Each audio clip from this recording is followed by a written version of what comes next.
Всем привет! Это снова я, финалистка программы Flex 2013-2014 года.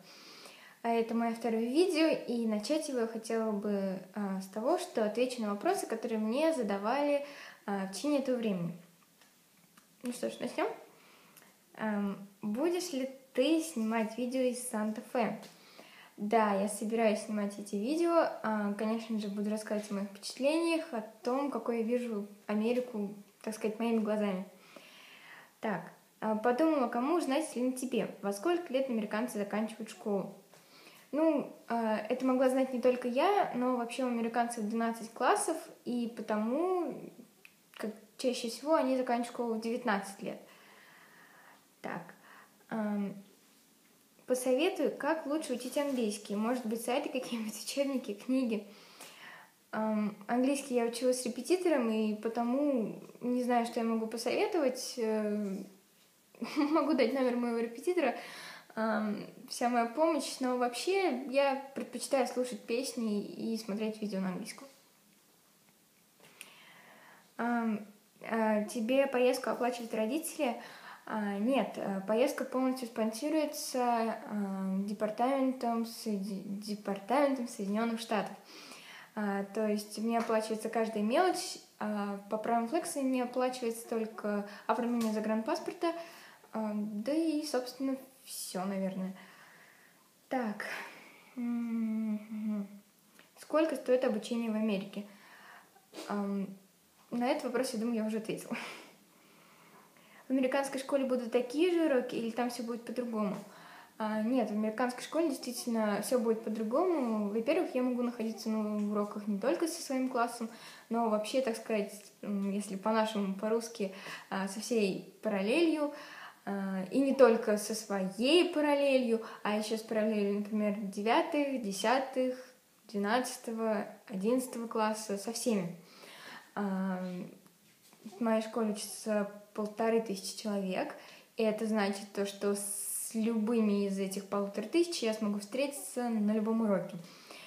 Что же касается моих уроков и предметов, которые я выбрала, то я уже дала предпочтение английскому. Это обязательный предмет для моей принимающей организации «История Соединенных Штатов». Также обязательный предмет из спорта я предпочла плавание, как это ни странно. И если все получится, то, может быть, это будет теннис. Конечно же, я возьму испанский, так как я понимаю, что для меня необходимо. Но я, конечно, начну с самого простого базового уровня. И из наук я подумала, что не стоит брать то, что есть у нас в городе. Это такое, как биология, физика и химия. И я предпочла взять астрономию. У моего хост-папы есть свой телескоп. И думаю, мы будем делать мои домашние задания вместе. Так, продолжаю отвечать на вопросы. Так. Как учила английский? В первое время было, наверное, тяжело. Я хочу научиться английскому, но уже окончила школу. Ничего это не шарю. Можешь дать совет?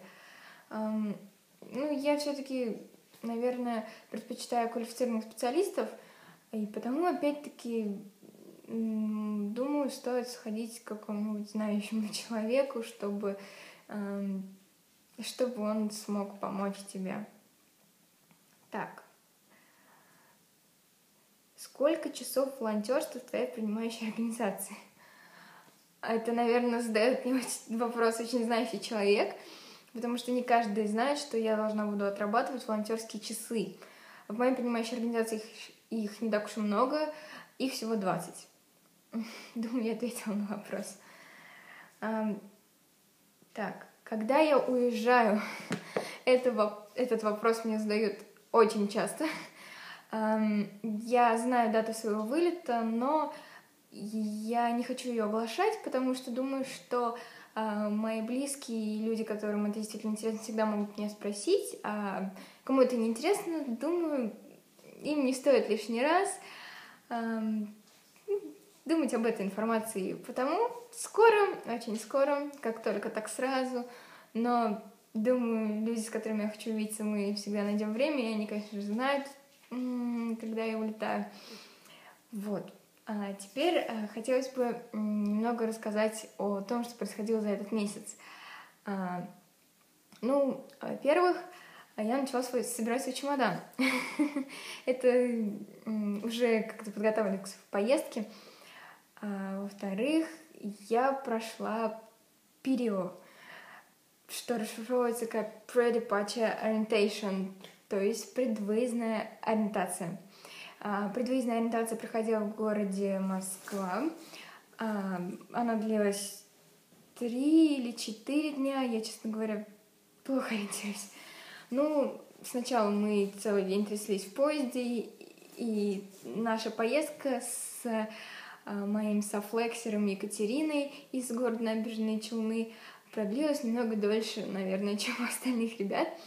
ПДО вообще замечательная вещь. Для начала там было все совершенно на английском языке.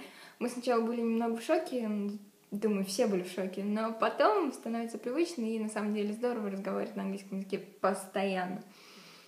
На ПДО, собственно, нас учили американским каким-то правилам, как себя вести, как выходить из трудных ситуаций, как, например, преодолевать культурный шок, как вообще знакомиться, и как делать так, чтобы у тебя появились новые друзья, как учиться в американской школе, и много других интересных вещей.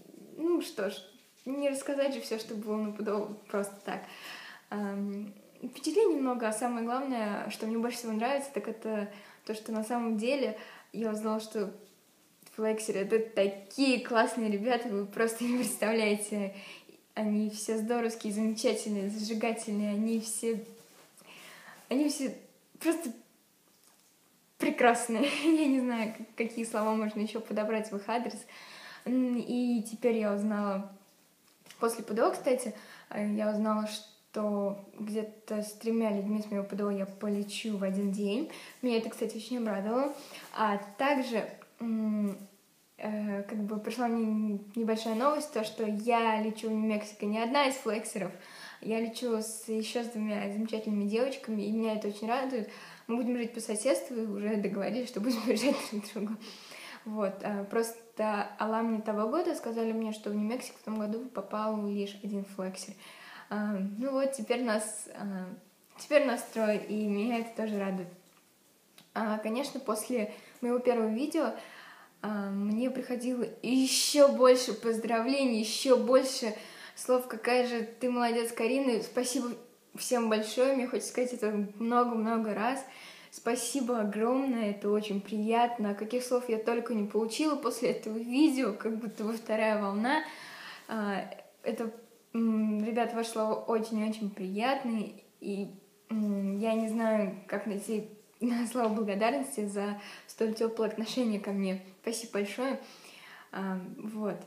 Собственно, теперь я разговариваю со своей принимающей семьей каждый день. Почти каждый день, наверное, через день. Все больше и больше готовлюсь к своей поездке, потому что она уже очень-очень скоро, совсем скоро. Собираю вещи, узнаю много нового и уже настроилась к тому, что целый год мне придется провести вдали от дома. Собственно, наверное, все, что я хотела сказать. Спасибо за внимание. Всем пока.